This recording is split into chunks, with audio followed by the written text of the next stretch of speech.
var burada da. 27 sentyabr Azərbaycanın qəhrəmanlıq tarixinin ən yadda qalan günlərindən biri.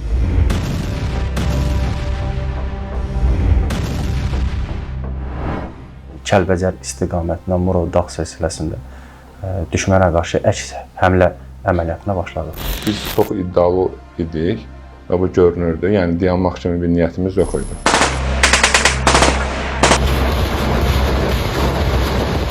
Həmin gün artıq Cəbrayılı qoruya bildik. Bizim məqsədimiz bizim olan torpağı geri qaytarmaq idi.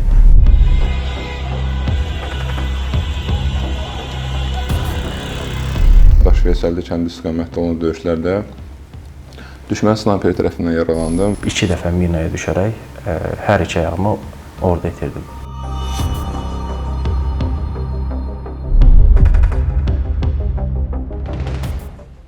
27 sentyabr Azərbaycanın qəhrəmanlıq tarixinin ən yadda qalan günlərindən biri. Biz bu gün həmin əzəmətli günü yad eləyir, torpaqlarımızın azadlığı uğrunda aparılan mübarizəni xatırlayırıq. Xatırlayırıq ki, unutmayaq, unutturmayaq. Azərbaycanın çətin bir dönəmində ulu öndərimizin hakimiyyətə gəlməsi ilə, sülh atəşkəsin imzalanması ilə Azərbaycan başladı öz gücünü yenidən qazanmağa və istər daxildə və istərsə də dünyada öz haqlı olduğu davasını bütün platformalarda dünyaya çatdırıb və tərəfdaşlarımızı öz ətrafımızda topladıq. Ulu öndərimizin davamçısı olaraq da Ali Baş Komandanımız, Müzəffər Ali Baş Komandanımız cənab İlham Əliyevin də apardığı siyasət nəticəsində Azərbaycan özünün gücünü bərpa edərək, həm siyasi və həm də silahlı gücünü bərpa edərək, haqlı olduğu davasında Qarabağı geri qaytarmaq üçün uzun illər sülhlə bu işi əldə etməyə çalışdıq. Amma bu olmadığı təqdirdə biz artıq silahlı gücə yönəldik. Bunun da yenə bizim tərəfimizdən deyil də düşmənin həmlələrinin qarşısını almaq məqsədi ilə, apardıqları təxribatların qarşısını almaq məqsədi ilə 27 sentyabrda bizim fəaliyyətlərimiz başladı. 27 sentyabr əslində belə deyim, illərlə bizim gözlədiyimiz həmin gün idi. Hərbi termin olaraq belə bir ifadə var. Siz 40 il hazırlaşarsınız bir gün döyüşmək üçün. Amma o günün hansı gün olduğunu siz bilməyəcəksiniz vaxt. Və o gün artıq həmin gün olduğunu düşünürdük. Ondan da əvvəl xatırlayırsa, cənab generalımız Polad Həşimov şəhid olmuşdu və bu bizi bir növ daha da aqressivləşdirmişdi qisas alınmasına görə. Çünki bir ölkənin generalının şəhid olması biraz kiçik məsələ deyil. Və onu da mən burada qeyd etmək istəyirəm ki, son dövrlərdə bir çox ölkələrin generalları öldürüldü.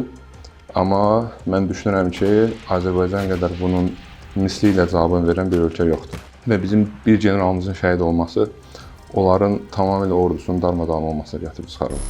27 sentyabrda düşmənin Kəlbəcər istiqamətindən həmlələri gözlənilirdi və bizdə olan kəşfiyyat məlumatları ilə düşmən həmin istiqamətdə ordusunu daha donanımlı vəziyyətə gətirib, ehtiyatlarını önə çəkirdi və ağır texnikaları sərhəddə yığmağa çalışırdı. Bu məlumatların təsdiqləndiyi momentdə biz artıq onların qarşılama tədbirləri olaraq Kəlbəcər istiqamətində Murad dağ silsiləsində düşmənə qarşı əks həmlə əməliyyatına başladıq. Daha sonra biz cənuba yer dəyişmə eləyərək Cəbrayıl, Xocavənd və Qubadlı istiqamətlərinə mən döyüşmüşəm və bizim taborumuz. Bu əslində aldadıcı manevr idi. Biz düşmən xüsusiyyətlərini məcbur edirdik ki, Kəlbəcər istiqamətdə bizə qarşı toplansınlar və bəzi radio rabitə vasitələrində də qeyd olunub ki, düşmən bizim səsimizə eşidirdi. Və təbii ki, bu planlı olan şeylər idi. Biz elə bunu eşitməsini istəyirdik ki, yəni düşmən xüsusiyyətlərin bu istiqamətdə olduğunu bilsin və onlar da öz xüsusiyyətlərini bizim qarşımızda cəmləsin. Yəni bizim ekvivalentimiz onların xüsusiyyətli qüvvələri idi. Və təbii ki, biz planladığımız kimi oldu. Və 4 gündən sonra biz Oradan geri çəkildik, həmin aldığımız mövqeləri həmlə taburlarına təhvil verdik. Ondan sonra biz Füzuli istiqamətdən ön xəttin yarılması və aidiyyəti üzrə davam etməyə başladıq və həmin 2-3 gün ərzində düşmənin xüsusi təyinatlı qüvvələri Kəlbəcər istiqamətdən qoşunlarını, yəni qüvvələrini geri çəkə bilmirdi. Çünki həm tam əmin deyillər və tam başa düşə bilmirlər nə baş verir, niyə onlar geri çəkildi və s. Amma biz bu boşluqdan yaxşı istifadə edə bildik.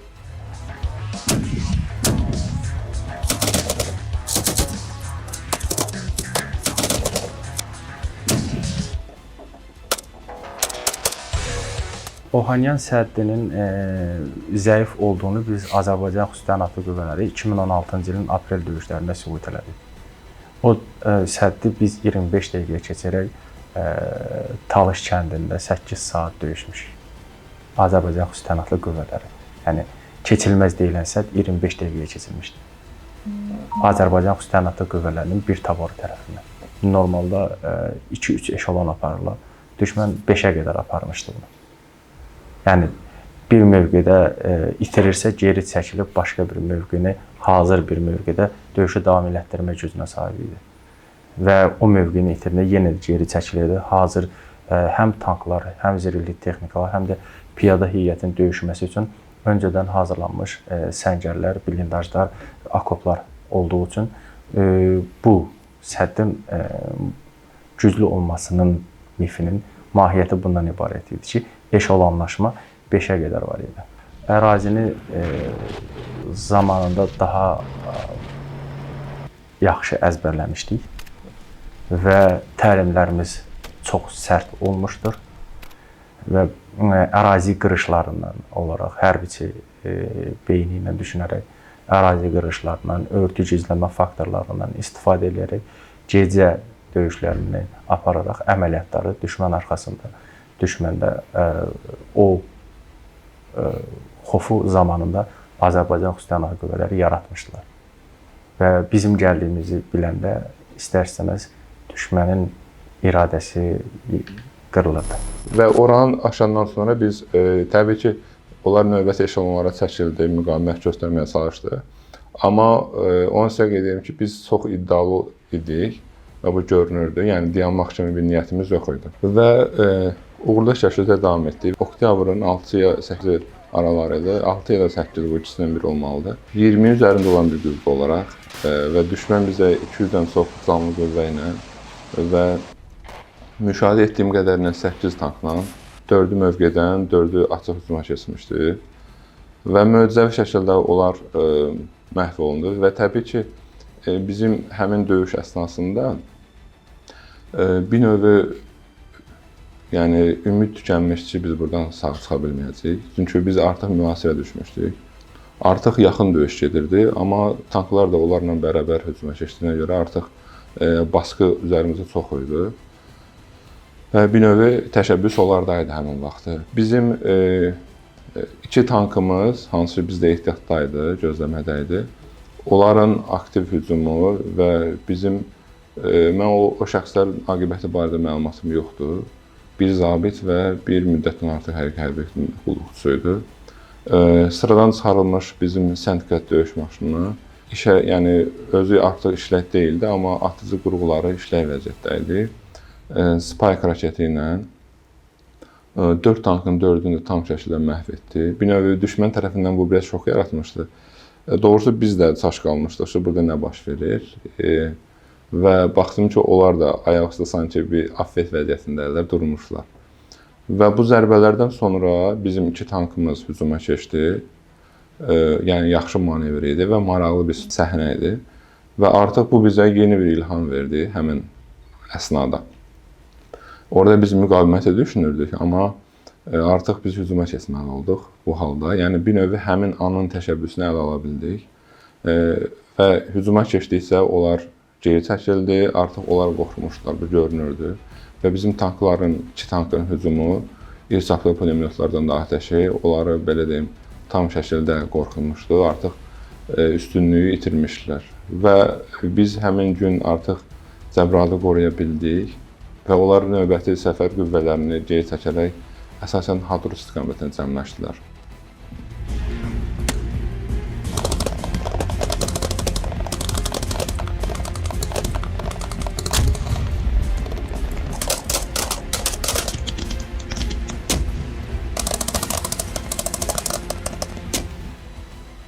Müharibə gedən ərəfədə belə Azərbaycan Silahlı Qüvvələrinin Müzəffər Ali Baş Komandanı hər zaman bizə göndərilən əmrlərdə mülki əhaliyə zərər vurmamaq üzrə idi. Yaşayış məntəqələrini zərər vurmamaq üzrə idi. Bizim məqsədimiz bizim olan torpağı geri qaytarmaq idi. Qabağımızda olan silahlı bölmələrlə müharibə aparmaq idi. Və biz ən nəhayətində noyabrın 8-də bağlanan müqavilədə artıq biz əmin idik. Müvəqqəti olaraq separatçıların nəzarətdə olması belə onlar bizim nəzarətimizdə idi.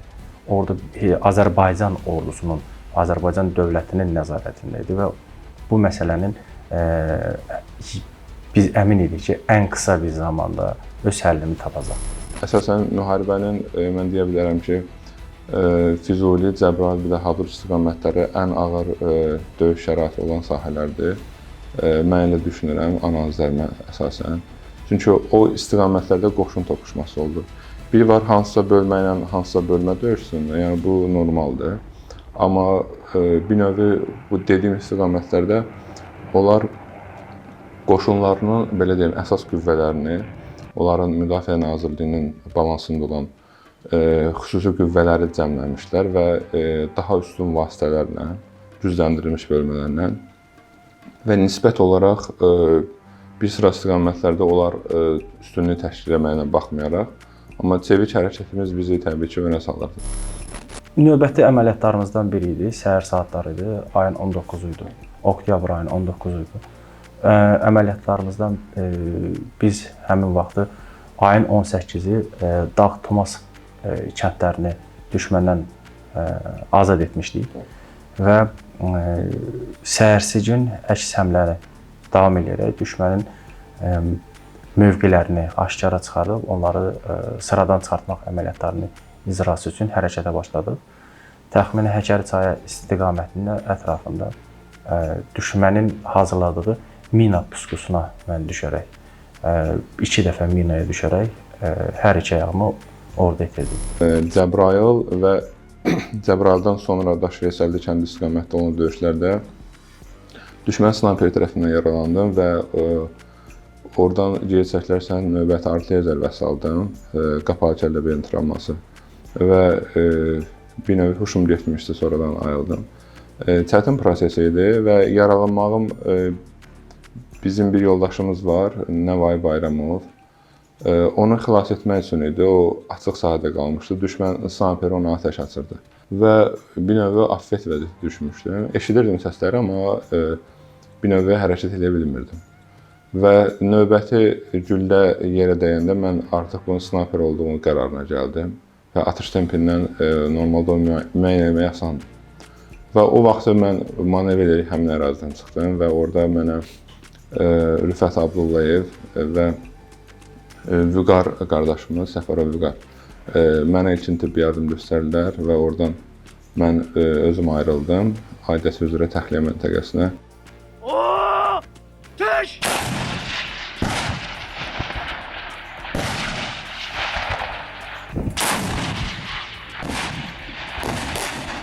Müharibənin içinə doğulmuş bir vətəndaş olaraq Azərbaycanın acılı və məşəqqətli yolunda böyüyən bir gənc olaraq, nəhayətində bir döyüşçü olaraq Azərbaycan müstəqilliyində cüzi də olsa bir xidməti olan fərd olaraq bu gün bütöv Azərbaycanın mənsubu şəklində yaşamaq sadəcə qürur verir. Dünya təcrübəsində biz görmüşük ki, bir sıra böyük ölkələr var ki, bu qədər ərazini bu qədər qısa müddətdə tam təmizləyə bilməyiblər. Çünki onların tam təmizlənməsi, qoşunlara təhvil verilməsi böyük vaxt tələb edir. Çünki o ərazilərdə daha çox sürprizlər olur və təhlükə istiqamətləri daha çox olduğuna görə hətta 6 istiqamət göstərilir dörd tərəfimiz aşağı və yuxarıdan təhlükə var və nəticə göründüyü kimi çox effektiv oldu. Təbii ki, vətən uğrunda atılan hər addım, edilən hər mübarizə müqəddəs olmaqla yanaşı həm də əbədidir və əsla unudulmayacaq. Çünki bu torpaqlar uğrunda canını fəda edənlərin xatirəsi bizə göstərir ki, azadlıq hər nəsildə qorunmalı, azadlığa gedən yol isə daim yaddaşlarda qalmalıdır.